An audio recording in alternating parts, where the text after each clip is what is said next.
My mother found my bank statement showing $134,000. Now she's house shopping for my brother with my money. I'm Harper, and today's story will absolutely blow your mind. The day my mother decided my savings were family property changed everything. I'm 29 years old, and I've always had what I thought was a solid relationship with my mother, Catherine. She's 51, and while she can be a bit controlling at times, I never imagined she'd cross the line like this. My brother Jake is 31, and we grew up in a modest household in suburban Phoenix where money was always tight, but we never lacked the essentials. For context, I've been working in digital marketing since graduating from Arizona State 6 years ago. I've lived incredibly frugally, think ramen noodles and thrift store clothes, saved every penny I could, and made some smart cryptocurrency investments before the big boom. Last year, I finally bought myself a small 2-bedroom townhouse in Tempe. Nothing fancy, but it's mine, and I'm incredibly proud of it. Yesterday started like any other Tuesday. Mom came over to help me organize some tax documents since she used to work as a bookkeeper. I stepped out to grab us some Chipotle for lunch, leaving her in my home office. When I returned with our burrito bowls, she was sitting at my desk with this strange expression, a mixture of shock and something I couldn't quite place. "Harper," she said, holding up my Wells Fargo statement with trembling hands. "Why didn't you tell me you had this much money?" My stomach dropped like a stone. I'd left the statement in a manila folder on my desk, never thinking she'd go through my personal documents. The statement clearly showed my savings account balance, $134,000. Money I'd carefully accumulated over 6 years of sacrifice, smart investing, and living like a college student while working full-time. "Mom, that's private financial information," I said, trying to keep my voice steady while my heart pounded. "You shouldn't be looking at that." She waved her hand dismissively, like I was being ridiculous. "Private from your own mother? Don't be absurd, Harper." "But honey, this is excessive. You're hoarding money while your brother struggles to make rent in that tiny apartment every month." I stood there, Chipotle bag in hand, completely blindsided. Jake works as a graphic designer, and yes, his freelance income isn't consistent, but he's never asked me for help and seems to manage his finances reasonably well. He lives in a studio apartment in downtown Phoenix and drives a beat-up Honda Civic, but he's never complained. "Mom, that money is for my future," I explained, setting down our lunch. "It's for investments, retirement, emergencies." She actually laughed, but it wasn't a pleasant sound. "You already have a house, Harper. What emergency could you possibly need $134,000 for?" Meanwhile, Jake throws away $900 every month on rent because he can't afford a down payment. That's when everything went sideways. The conversation devolved from there faster than I could have imagined. Mom accused me of being selfish, of forgetting my roots, of thinking I was better than my family. She said that since I obviously didn't need all that money, I should help Jake buy a house instead of hoarding wealth like some corporate executive. I tried explaining that my savings were carefully planned, that I had investment strategies, that just because I had money didn't mean I was obligated to buy my brother a house. But she wouldn't hear any of it.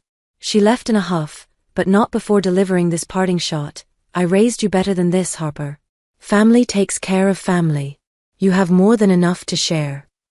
Now I'm sitting here feeling violated and guilty at the same time. Part of me wonders if she's right. Do I have an obligation to help Jake because I've been fortunate? But another part of me is absolutely furious that she went through my private documents and is now trying to guilt me into spending my hard-earned savings. I haven't talked to Jake yet. I don't even know if he knows about this whole situation. My phone has been buzzing non-stop with texts from Mom about doing the right thing and not being greedy. 2 weeks later, I can't believe I'm back here with an update this soon, but the situation has escalated beyond anything I could have imagined. After reading your comments, I decided to try having a calm, rational conversation with my mother. I called her 3 days after our initial confrontation and suggested we meet for coffee at our usual spot, Starbucks, to discuss boundaries and privacy. She agreed, seeming surprisingly reasonable on the phone. I should have known better. I walked into the Starbucks on Mill Avenue expecting to find just my mother. Instead, I found not only Catherine, but also my brother Jake and my Aunt Linda, Mom's younger sister. It was a full-scale intervention. They'd even chosen a corner table where I couldn't easily escape. "Harper," my mother began before I could even sit down with my vanilla latte, "we're here because we love you and we're concerned about the path you're taking. I almost laughed out loud at the intervention-style setup. The path of saving money responsibly? Jake looked uncomfortable but spoke up. Harper, I didn't know about your savings until Mom told me.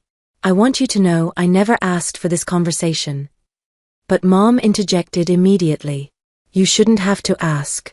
That's what family does. We help each other without being asked. Aunt Linda chimed in with stories about how our grandparents always helped their children, how family wealth should be shared, how our generation had lost sight of traditional family values. It was a coordinated character assassination disguised as concern. The revelation that absolutely floored me came when Mom pulled out her iPhone and showed me screenshots of Zillow listings. I've been doing some research, she said proudly. There are several perfect houses in Jake's price range. 3 bedrooms, 2 bathrooms, good neighborhoods in Chandler and Gilbert. With your $134,000, you could put down 20% on a $400,000 house and still have money left over. She'd been house hunting for my brother with my money. The audacity was breathtaking. Mom, I said, trying to control my rising anger, you can't spend money that isn't yours. It's not spending, it's investing in family, she countered smoothly. Jake pays $900 a month in rent to some landlord. That could be going toward building equity in a house. You'd be helping him create wealth. Jake finally spoke up more forcefully. Mom, stop. This is embarrassing. Harper doesn't owe me a house. But Catherine was on a roll. She'd created an entire financial plan. She'd calculated mortgage payments, property taxes, insurance costs, even researched the best neighborhoods for young professionals. She'd somehow obtained detailed information about my finances, not just my account balance, but my investment portfolio, my 401k contributions, everything. How did you get all this information? I demanded, feeling sick to my stomach. She looked sheepish for the first time. You left your MacBook open when you went to the bathroom during dinner last week. I just took some photos with my phone to better understand your financial situation. I felt physically ill. She had deliberately snooped through my computer and photographed my private financial information. This was beyond a boundary violation, it was a complete betrayal of trust. I stood up to leave, but she grabbed my wrist. Harper, I've already told Jake he can start looking seriously at houses. Don't embarrass our family by backing out now. Backing out of what? I pulled my arm away. I never agreed to anything. The conversation ended with me walking out while my mother called after me about disappointment and selfishness. Other Starbucks customers were staring, and I felt humiliated. Jake texted me later that evening, apologizing profusely. He said he'd tried to tell Mom this whole thing was inappropriate, but she'd overruled him and insisted on the intervention. The worst part? Mom has been telling our extended family about my wealth, and how I'm refusing to help my struggling brother. I've gotten messages from cousins and aunts I haven't spoken to in years. Some are supportive, others are suggesting I should share my blessings and remember where I came from. I've changed all my passwords, enabled 2-factor authentication on everything, and put a freeze on my credit reports. I'm also seriously considering switching from Wells Fargo to a completely different bank. The violation of privacy is what gets me most. She went through my computer, photographed my financial information, and is now using it to try to manipulate me into buying my brother a house. The audacity is mind-blowing. I'm at a complete loss. How did wanting to save money for my future turn into this full-scale family war? And what's she going to do next? I thought things couldn't get worse after my last update. I was completely wrong. 3 weeks ago, I received a phone call from an unknown Phoenix number. It was a real estate agent named Robert Martinez calling to confirm our appointment to view houses for my brother. Apparently, my mother had given him my contact information as the financial backer for Jake's house purchase. I'm sorry, there's been a misunderstanding, I told him.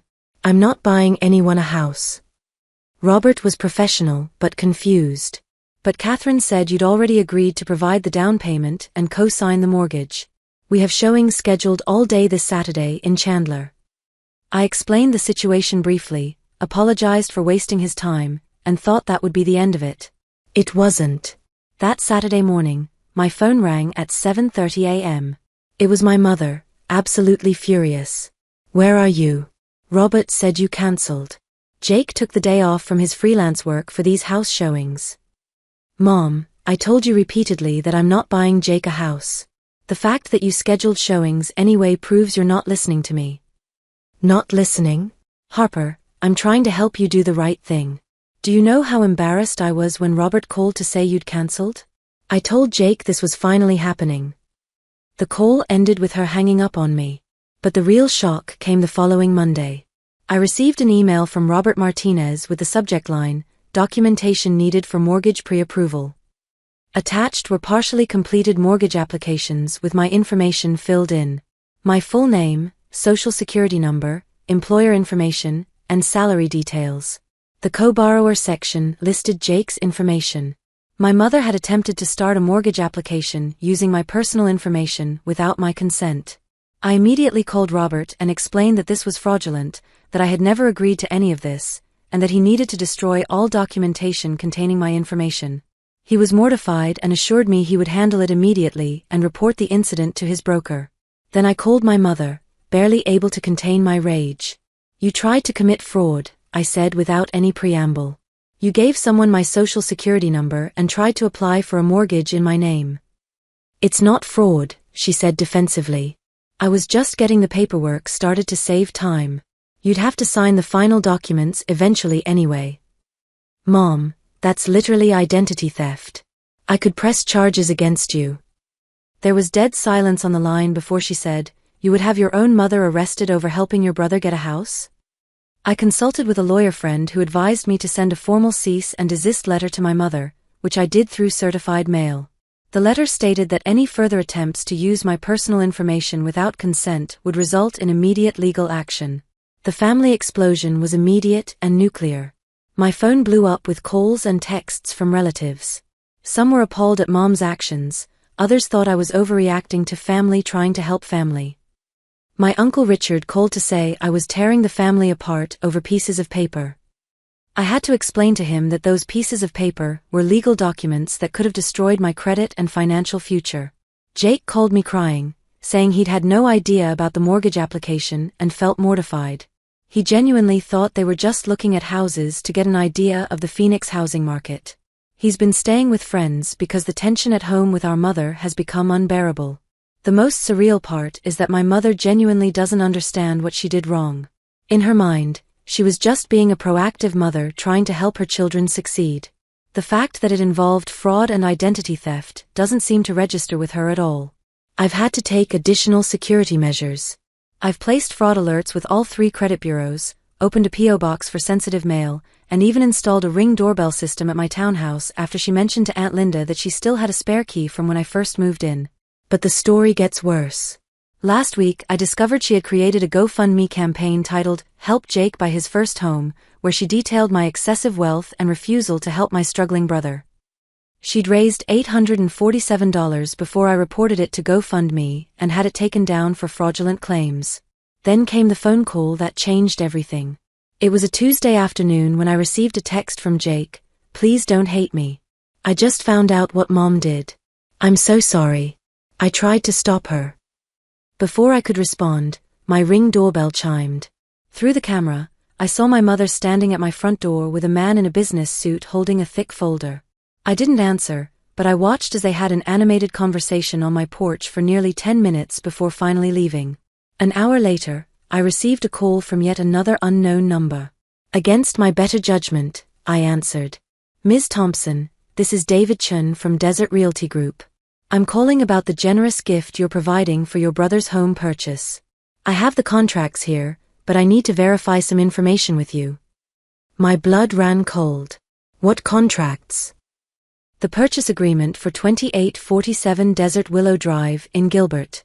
Your mother Catherine said you'd agreed to provide the $89,000 down payment and closing costs. We just need your signature and proof of funds to proceed."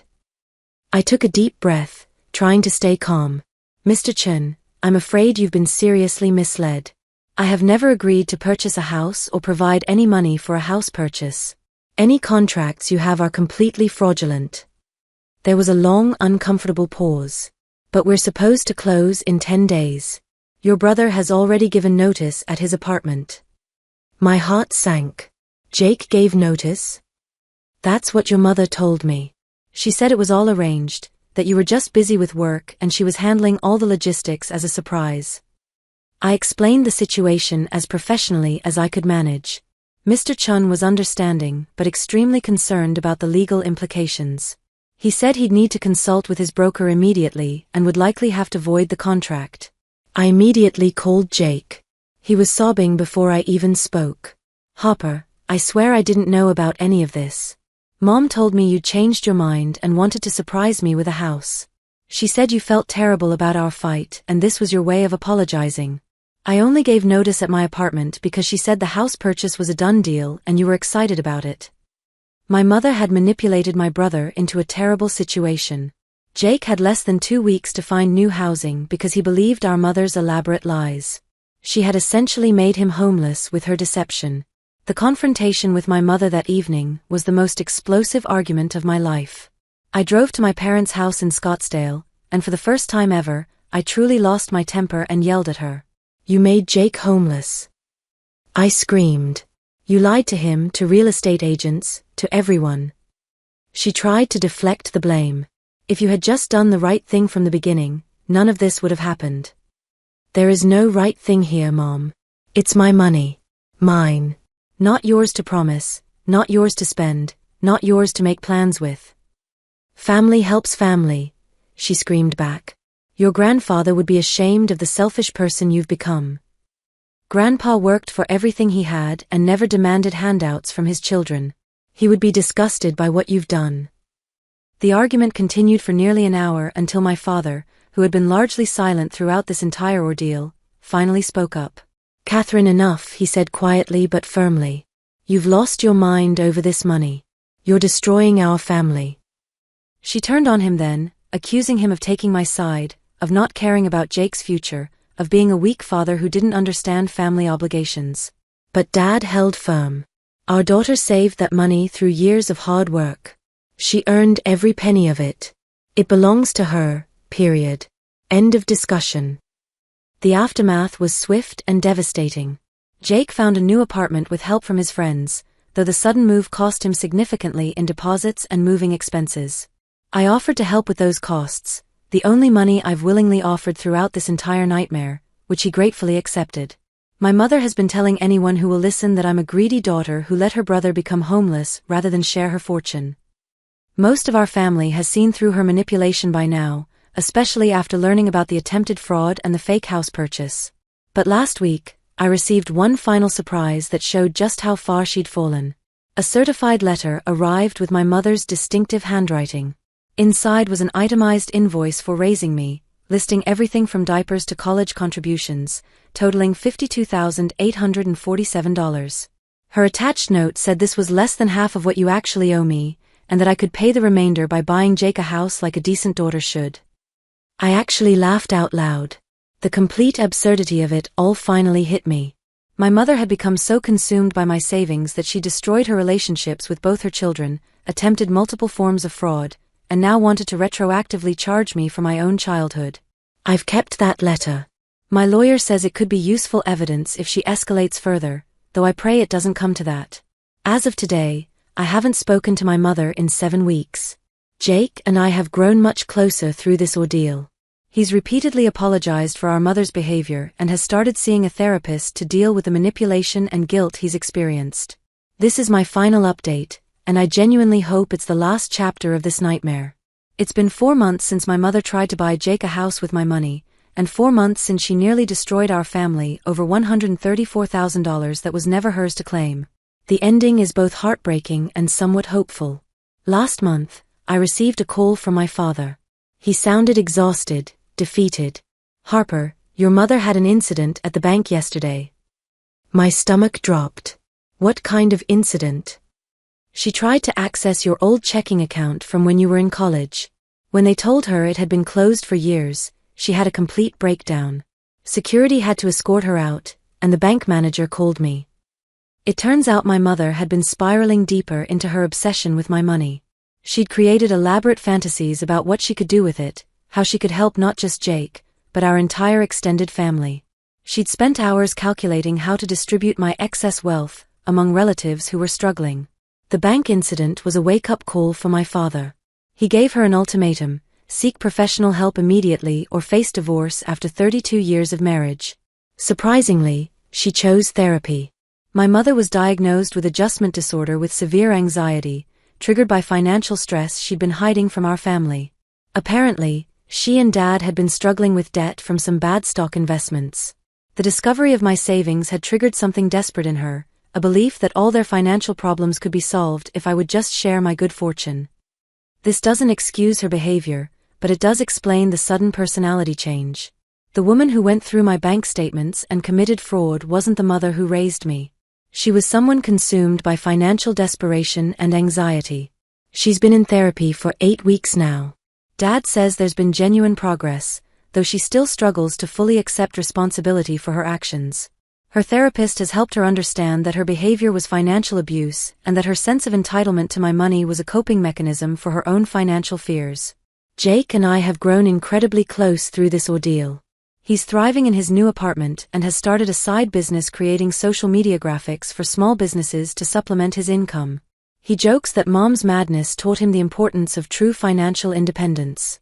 3 weeks ago, I received a letter from my mother, a real letter, not another invoice or demand. It was short but significant. "Papa, I'm sorry. I lost myself in fear and desperation. Your money was never mine to claim or redistribute. I'm working to understand why I felt entitled to what you earned through your own hard work. I hope someday you can forgive me, though I understand if you can't. Love, Mom." It's a start. I'm not ready to resume contact yet, but I appreciated the acknowledgement. My own therapist says forgiveness is a process, not a single event. The money that started this whole mess? It's still there, quietly growing. I've actually increased my savings rate, partly out of spite and partly because this experience taught me the true value of financial security. I've also learned to be much more private about my finances. Only my accountant and financial advisor know my real net worth now.